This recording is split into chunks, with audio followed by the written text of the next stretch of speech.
In 1987, following his critically acclaimed role in Less Than Zero, Robert Downey Jr. was the toast of Hollywood.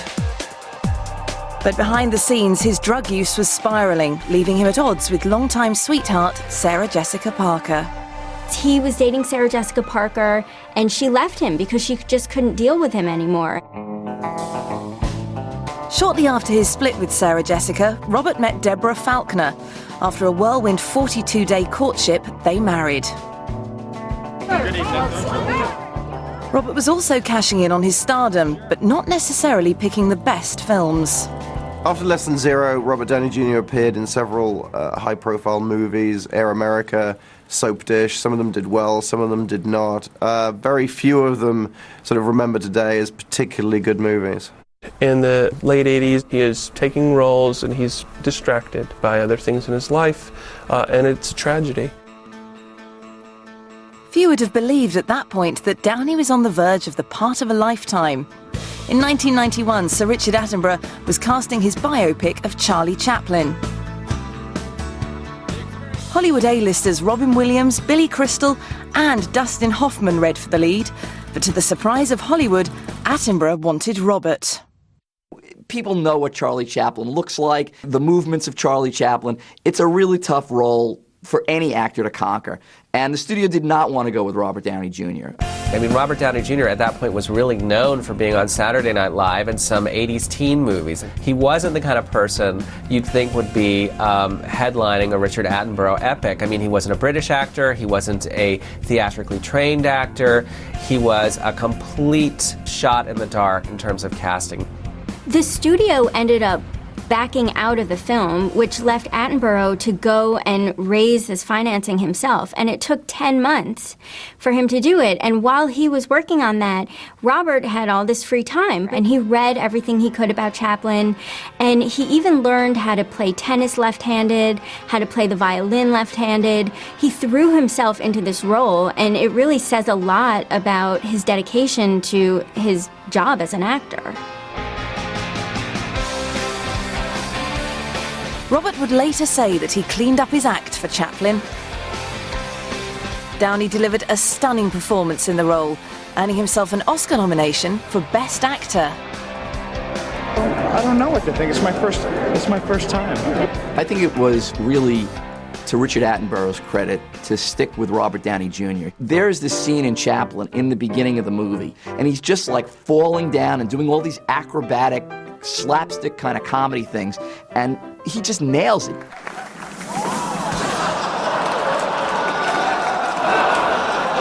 Oh, no, really, sir, this is too much.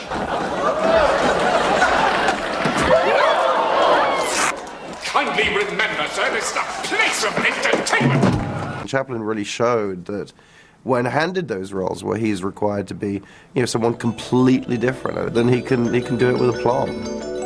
The 1992 Best Actor Oscar ended up going to Al Pacino for Scent of a Woman, but Robert's nomination got him noticed by some of the best directors, including Robert Altman.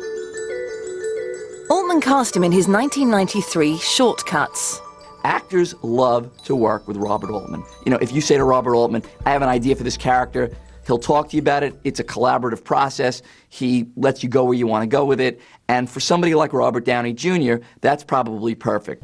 If you give him free rein, this is the key, and this is actually a message to every director who will ever direct him. Shut up, back off, and enjoy what he gives you. I don't know any other actor where it's as clear-cut.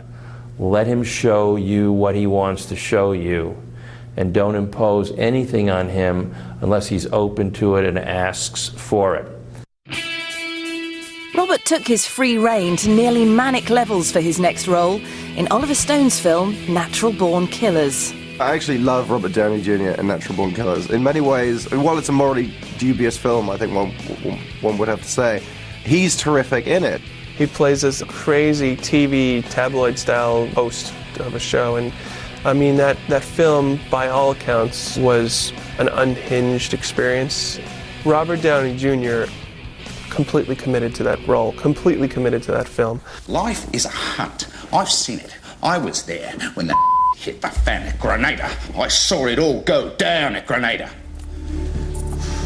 And you could say it's an over-the-top performance, but if you're going to give an over-the-top performance, then I think Oliver Stone's Natural Born Killers is the place to do it.